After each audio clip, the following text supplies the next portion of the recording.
Vamos agora para a questão 3, do item 3, que é logo depois aí desse cartaz do filme aí. Então, gente, eu estou dando um exemplo para cada frase dessas. Só que aí vocês depois que vão criar, não vão usar o meu, vão criar um outro exemplo aí, tá? Então, número 3. Crie uma oração que possua a palavra logo com sentido de conclusão.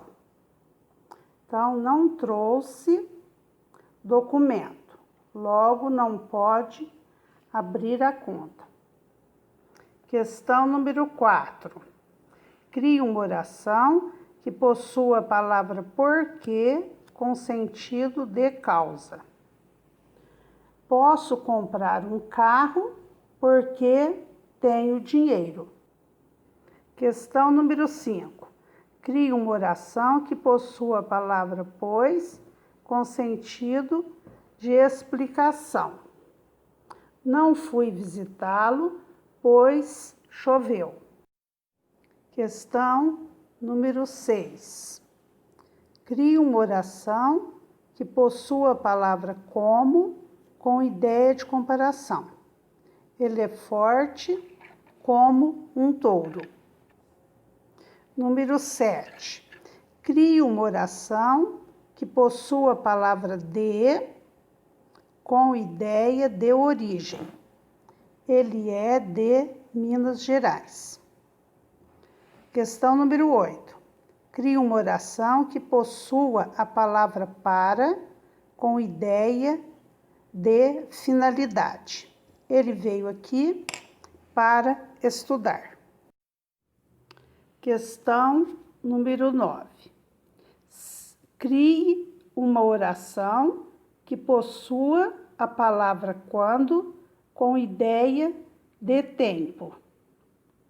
Ele decidiu levá-la para passear, mas não disse quando. Questão número 10. Crie uma oração que possua a palavra porém com ideia de contrariedade. Eu iria à escola, porém choveu. Questão número 11. O grafite do artista Paulo Ito ganhou repercussão mundial após fazer uma dura crítica à Copa do Mundo de 2014. Analisando a imagem, é possível interpretar que o artista usou o grafite especificamente para: letra A. Expor suas ideias sobre as injustiças sociais no Brasil ocasionadas pela Copa. Letra B. Promover uma reflexão sobre o aumento da pobreza durante eventos esportivos. Letra C. Propor alternativas políticas e sociais para o combate à fome e à pobreza no país. Letra D. Denunciar os gastos com a Copa e o não investimento em outras áreas do Brasil. Letra E. Promover esse gênero artístico em localidades específicas da cidade. A questão número 11 eu apenas li, porque se vocês prestar bem atenção, a alternativa a assinalar está bem específica. A criança chorando e a bola de futebol perto da criança. Questão número 12. Na fala de Mafalda, contida no primeiro quadrinho, o segundo ponto de exclamação pode ser substituído sem causar alteração de sentido pela conjunção coordenativa. Letra A, logo. Letra B, porque. Letra C, portanto. Letra D, entretanto. Exercício número 13. A conjunção e tem valor adversativo, entre parênteses, de contrariedade, na frase. Letra A. Cheguei, vi e venci. Vocês acham aqui que tem alguma palavra ou expressão contrariando a outra expressão ou a outra palavra? Letra B. Arrumou as malas e despediu-se. Aqui, vocês acham que pode ter alguma palavra ou expressão contrária à outra, contrariando a outra? Letra C. Deitei-me exausto e não consegui dormir. E aqui, vocês acham que tem alguma coisa, assim, alguma palavra, alguma expressão contrária à outra aqui? Letra D. Siga o meu conselho e não se arrependerá. Mesma coisa. Tem alguma coisa contrária aqui? Vamos para a última questão agora. O fotojornalismo é uma especialidade do jornalismo que tem a função de registrar e comunicar fatos com objetividade, sensibilidade artística e caráter analítico. A foto apresentada registra o beijo entre a enfermeira Greta Zimmer e o marinheiro George Mendonça, da Times Square, em Nova York, durante as comemorações do fim da Segunda Guerra Mundial. Questão 14. Pode-se apontar como principal finalidade dessa foto, no contexto jornalístico, a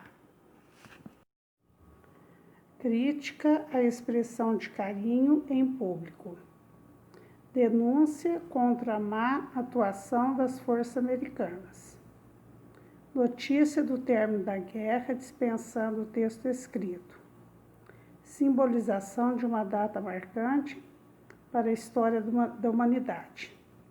Vocês acham que essa foto representou uma simbolização de uma data marcante para a história da humanidade? Ou serviu apenas de uma notícia do término da guerra, dispensando o texto escrito, ou denúncia contra a má atuação das forças americanas, ou ainda uma crítica à expressão de carinho público?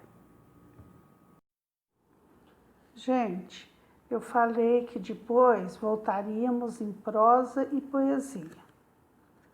Quanto à forma, a obra literária pode se expressar em prosa e poesia. O texto em prosa é feito em parágrafos. Como exemplo, o texto Gestação de Cidades, que está aí na próxima página. O texto em poesia, em geral, é constituído em versos e recursos sonoros. Verso é cada linha do poema. Estrofe é um agrupamento de versos. Por exemplo, o hino nacional. O primeiro verso do hino nacional é Ouviram do Ipiranga as margens plastas. Esse é o primeiro verso do hino nacional. Pois bem, de um povo heróico o brado retumbante. Outro verso. E o sol da liberdade em raios fúlgidos. Outro verso. Brilhou no céu da pátria nesse instante. Outro verso. Então, aqui, nesse agrupamento de 4 versos, formou uma estrofe. Rima é um recurso musical baseado na semelhança sonora das palavras no final dos versos e, às vezes, no interior dos versos.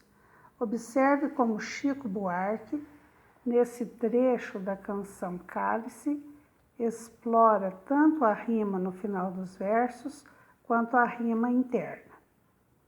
Como é difícil acordar calado, se na calada da noite eu me dano. Quero lançar um grito desumano, que é uma maneira de ser escutado.